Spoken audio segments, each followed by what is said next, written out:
Dear student, आज की class में फिर हम आप लोगों के सामने एक नया प्रैक्टिस सेट लेकर के आए हुए हैं। और इस प्रैक्टिस सेट का व्याख्या पे मैं बार बार कहता चला आ रहा हूँ कि व्याख्या पे ज़रूर ध्यान दीजिएगा।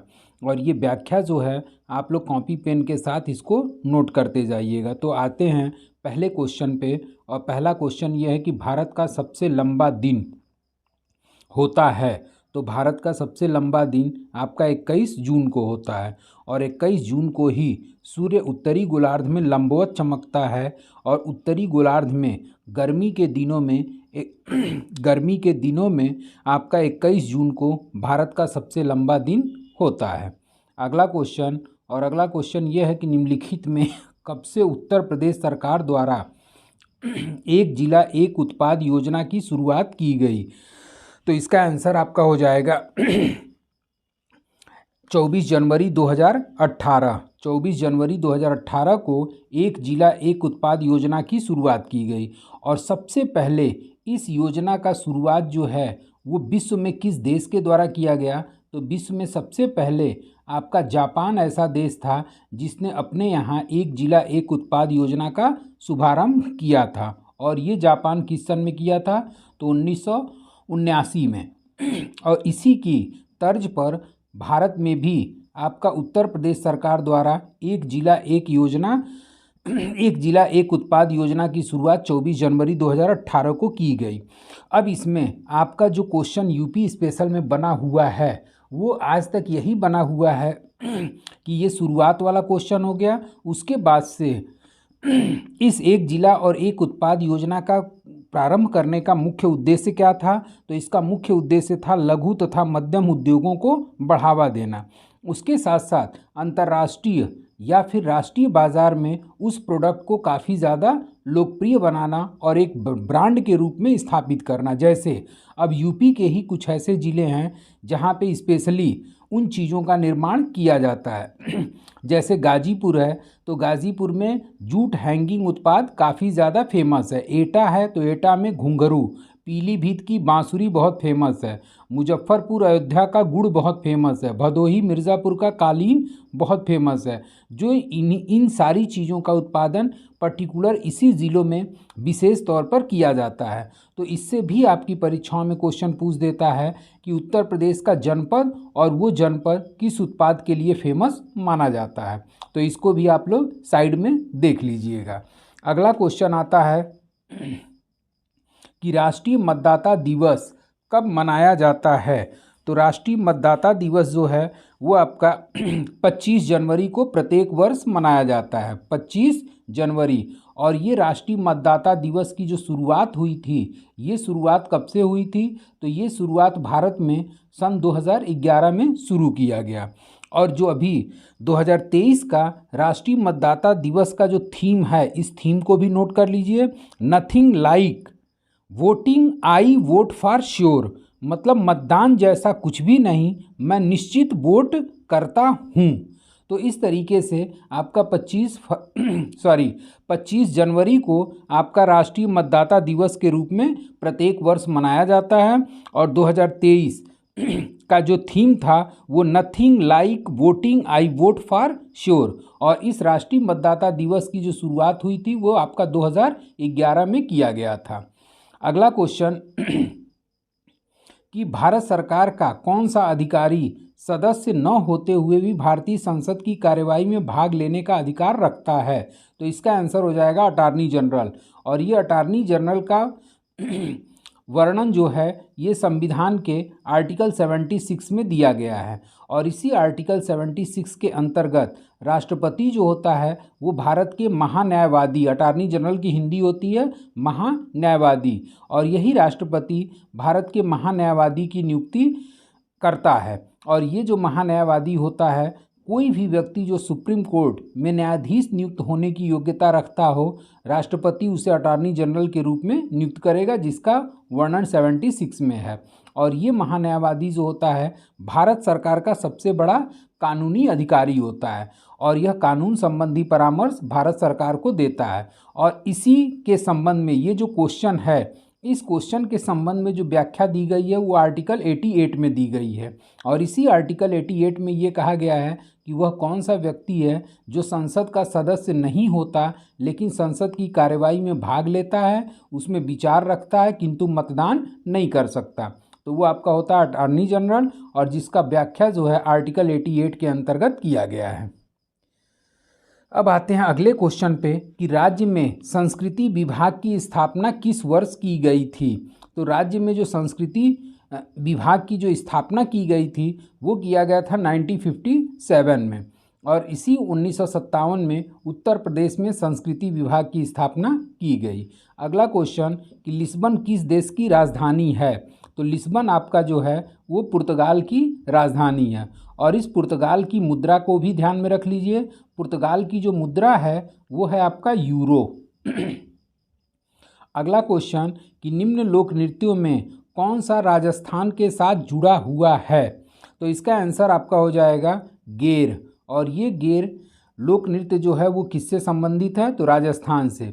जबकि आपका विधि लोक नृत्य जो है ये किससे संबंधित है, एपी से, एपी यानी कि आंध्र प्रदेश। झोरा जो लोक नृत्य है ये किससे संबंधित है, तो झोरा लोक नृत्य जो है वो हिमाचल प्रदेश से, जबकि रऊफ जो है ये जम्मू एंड कश्मीर का लोक नृत्य माना जाता है। तो इस तरीके से ये चारों लोक नृत्य के बारे में हमने आप लोगों को व्याख्या कर दिया। अगला क्वेश्चन कि मानव तंत्र में इंसुलिन किसका चयापचय मेटाबॉलिज्म नियंत्रित करता है। तो इसका आंसर आपका हो जाएगा कार्बोहाइड्रेट। इसका आंसर हो जाएगा आपका कार्बोहाइड्रेट। अगला क्वेश्चन कि उत्तर प्रदेश की किस प्राचीनतम भूखंड का एक भाग है, मतलब यूपी जो है वो किसका प्राचीनतम भूखंड का एक भाग है। तो आंसर हो जाएगा आपका गोंडवाना लैंड। अगला क्वेश्चन कि माचिस बनाने में निम्न मुख्य वस्तुओं एलिमेंट्स में किसका प्रयोग किया जाता है। तो इसका आंसर हो जाएगा आपका फास्फोरस, और इसी फास्फोरस के ऊपर जिलेटिन नामक लेप लगाया जाता है, जिसके कारण ये जलने में सहायक होता है। अगला क्वेश्चन कि किस फिल्म ने ऑस्कर 2021 में सर्वश्रेष्ठ फिल्म पुरस्कार जीता। तो आंसर हो जाएगा नोमैडलैंड।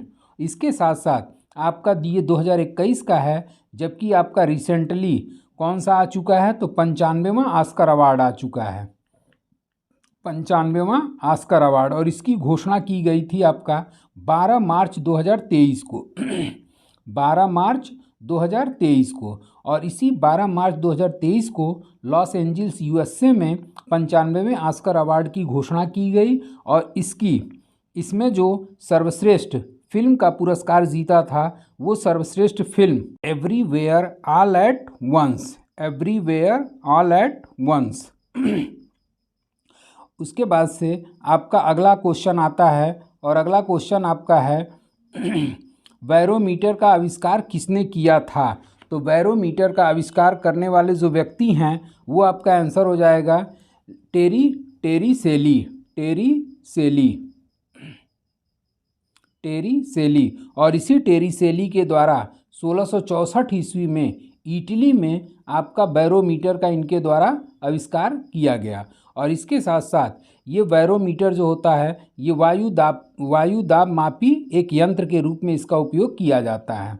अगला क्वेश्चन, ये एक विशेष प्रोग्राम है जो किसी विशेष भाषा में लिखे गए स्टेटमेंट्स को प्रोसेस करता है और उसकी मशीनी भाषा या कोड में बदल देता है, जिसे कंप्यूटर का प्रोसेसर इस्तेमाल करता है। तो इसका आंसर हो जाएगा आपका कंपाइल। अगला क्वेश्चन कि उत्तर प्रदेश पुलिस मुख्यालय के पास प्राचीन दस्तावेज़ों, पुलिस राजपत्रों की प्रतियों और मोहरों का एक अनमोल संग्रह होने का दुर्लभ गौरव प्राप्त किस वर्ष हुआ था। तो इसका आंसर आपका हो जाएगा 1867 ईस्वी। अगला क्वेश्चन, इंडिया फॉर इंडियंस किताब किसने लिखा। तो इंडिया फॉर इंडियंस किताब लिखने वाले व्यक्ति हैं आपका CR दास, चितरंजन दास। और इसी चितरंजन दास के द्वारा इंडिया फॉर इंडियंस नामक पुस्तक लिखी गई। और इसी CR दास और मोतीलाल नेहरू ने मिल करके स्वराज दल का गठन किया था 1923 में। स्वराज दल का गठन 1923 में इलाहाबाद में इनके द्वारा किया गया। ये यूपी स्पेशल से रिलेटेड क्वेश्चन बन जाता है कि स्वराज दल का गठन उत्तर प्रदेश के किस जिले में किया गया था? तो आंसर हो जाएगा आपका इलाहाबाद। अगला क्वेश्चन कि हेमलेट कप का संबंध किस खेल से है? तो आपका आंसर हो जाएगा टेनिस। हेमलेट कप का संबंध जो है वो टेनिस से है। अगला क्वेश्चन कि अशोक का सिंह चतुर्भुज स्तंभ शीर्ष में एक स्तंभ पर था। तो आपका आंसर हो जाएगा सारनाथ। और इसी अशोक द्वारा निर्मित एक स्तंभ जिसे अशोक स्तंभ के नाम से जाना जाता है, जो 4 शेर एक दूसरे की तरफ पीठ करके खड़े हुए हैं, और इसी अशोक स्तंभ को भारत ने राष्ट्रीय प्रतीक के रूप में अपनाया है। 18वां क्वेश्चन कि भारत में ब्लॉक स्तर पर बनी पंचायत समिति केवल है एक समन्वय और पर्यवेक्षी प्राधिकारी के रूप में ये कार्य करता है। अगला क्वेश्चन कि टोक्यो ग्रीष्मकालीन ओलंपिक 2020 में भारत ने कितने खेलों में प्रतिभाग किया? तो आंसर हो जाएगा आपका 18। और भारत के द्वारा 32वें ग्रीष्मकालीन ओलंपिक 2020 में, जो कि कहाँ हुआ था? टोक्यो में। और इसमें भारत के द्वारा 18 खेलों में पार्टिसिपेट किया गया, और 18 खेलों से आपका इन लोगों के द्वारा 69 स्पर्धा में भाग लिया गया था। कितने स्पर्धा में? तो 69 स्पर्धा में भाग लिया गया था। अगला क्वेश्चन कि ध्वनि तरंग की कौन सी विशेषता इनके त्वरत्व को तय करती है? तो इसका आंसर हो जाएगा आपका आवृत्ति। अगला क्वेश्चन कि मरयूर की जगह मरपूर होता है। मरयूर या मरपूर गुड़ को भौगोलिक संकेत जीआई पंजीकरण प्रदान किया गया। तो इसका आंसर आपका हो जाएगा ए, केरल। और ये मरपूर गुड़ जो है ये कहाँ का प्रोडक्ट है? तो आपका केरल का, जिसे 2019 में आपका भौगोलिक जीआई टैग या भौगोलिक संकेत के रूप में शामिल किया गया। अगला क्वेश्चन कि संयुक्त राष्ट्र संघ का पहला महासचिव कौन था? तो आंसर हो जाएगा आपका त्रिगवेली। और इसी पर आपका क्वेश्चन बनता है कि ये किस देश के हैं? तो त्रिगवेली आपके जो हैं वो नॉर्वे के हैं। और इसके बाद से वर्तमान महासचिव के बारे में भी जान लीजिए। तो वर्तमान महासचिव जो हैं यूएनओ के, वो एंटोनियो गुतरेस हैं। एंटोनियो गुतरेस किस देश के हैं? तो ये आपके पुर्तगाल के निवासी हैं। अगला क्वेश्चन कि बिटकॉइन क्या है? बिटकॉइन क्या है? तो बिटकॉइन जो है आपका एक डिजिटल मुद्रा का रूप है, जो कि न इसे देखा जा सकता है न इसे छुआ जा सकता, और आरबीआई के द्वारा इस बिटकॉइन को अवैध मुद्रा के रूप में घोषित किया गया है। अगला क्वेश्चन कि निम्नलिखित में कौन सा किसी भी जगह की जलवायु के 6 प्रमुख नियंत्रणों में से एक नहीं है? तो इसका आंसर हो जाएगा आपका मानव प्रभाव। इंद्रधनुष किस कारण से बनता है? तो इंद्रधनुष जो है आपका अपवर्तन और परावर्तन के कारण बनता है। अगला क्वेश्चन कि किसी सत्र में कांग्रेस पार्टी का विभाजन, किस सत्र में कांग्रेस पार्टी का विभाजन हुआ था? तो 1906, 1909, 1908, कोई विकल्प सही नहीं है। और वाकई में सूरत अधिवेशन का आपका जो विभाजन हुआ था, कांग्रेस का जो विभाजन हुआ था, वो 1907 का सूरत अधिवेशन था। और इसी 1907 के सूरत अधिवेशन में कांग्रेस जो थी वे 2 भागों में विभाजित हो गई थी, एक नरम दल और दूसरा गरम दल। नरम दल के जो अध्यक्ष के रूप में नियुक्त हुए थे वो थे आपके रास बिहारी बोस, जबकि गरम दल के अध्यक्ष के रूप में नियुक्त हुए थे लाला लाजपत राय। अगला क्वेश्चन कि नीति आयोग कब अस्तित्व में आया? तो नीति आयोग जो है आपका 1 जनवरी 2015 को अस्तित्व में आया। और इसी नीति आयोग का जो पदेन अध्यक्ष होता है वो पदेन अध्यक्ष कौन होता है? प्रधानमंत्री। और प्रथम नीति आयोग के जो अध्यक्ष बने थे वो थे आपके नरेंद्र मोदी। और प्रथम नीति आयोग का जो उपाध्यक्ष था वो थे आपके अरविंद पनगड़िया। अरविंद पनगड़िया, इसको भी आप लोग नोट कर लीजिएगा। अगला 28वां क्वेश्चन कि कौन सा जिला अवनालिका अपरदन से अत्यधिक प्रभावित है?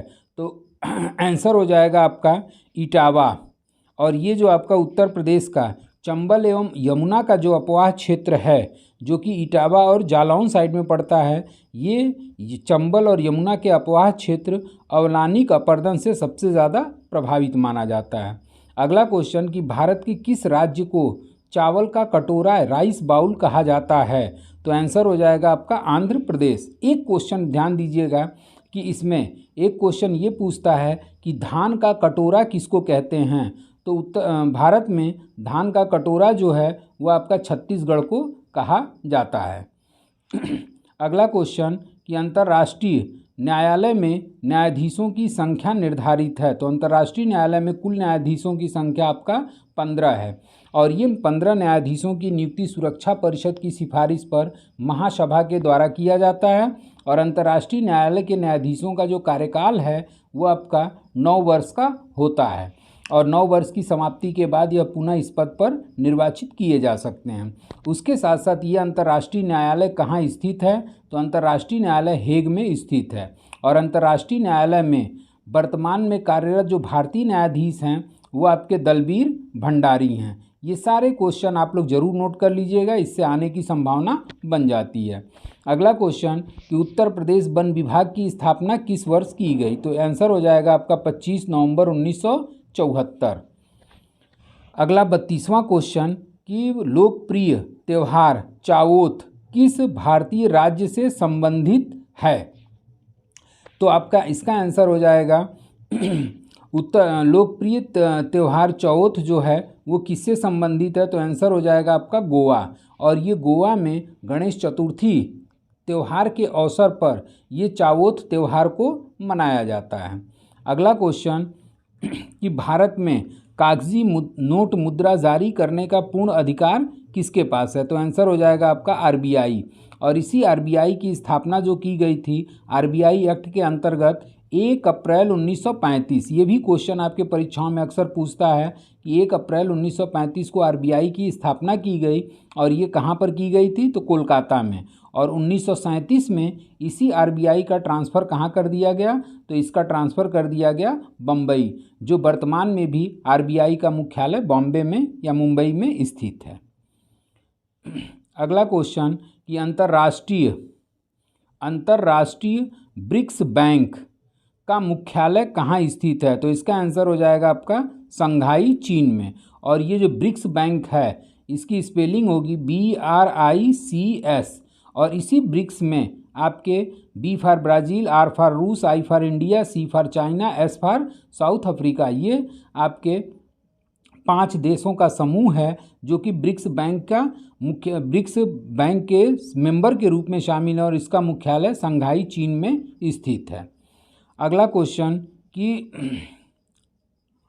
सामान्यतः जीव अपना स्थान बदल सकते हैं किंतु निम्न में कौन सा जीव स्थान नहीं बदल सकता? तो इसका आंसर आपका हो जाएगा स्पंज और ये स्पंज जो है आपके जितने भी पेरीफेरा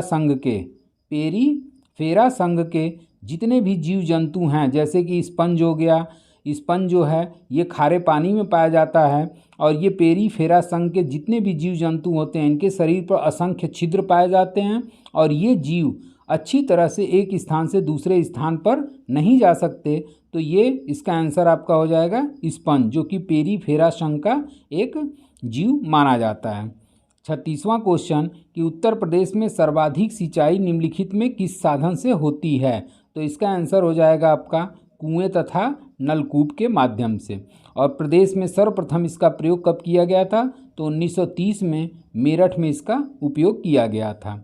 आपका 37वां क्वेश्चन कि हाल ही में किसे राष्ट्रपति द्वारा चुनाव आयुक्त नियुक्त किया गया? तो आंसर हो जाएगा आपका अनूप चंद्र पांडे और इसके साथ साथ चुनाव आयुक्त के रूप में अरुण गोयल को भी निर्वाचित किया गया। अरुण गोयल, जैसा कि आप लोग निर्वाचन आयोग के बारे में पढ़े होंगे कि इस निर्वाचन आयोग में एक मुख्य निर्वाचन आयुक्त होता है और 2 क्या होते हैं? अन्य निर्वाचन आयुक्त के रूप में कार्य करते हैं। तो इसी 2 अन्य में आपके अनूप चंद्र पांडे और अरुण गोयल हैं, जबकि मुख्य न्यायाधीश के रूप में वर्तमान में कार्यरत व्यक्ति हैं मुख्य निर्वाचन आयुक्त राजीव कुमार।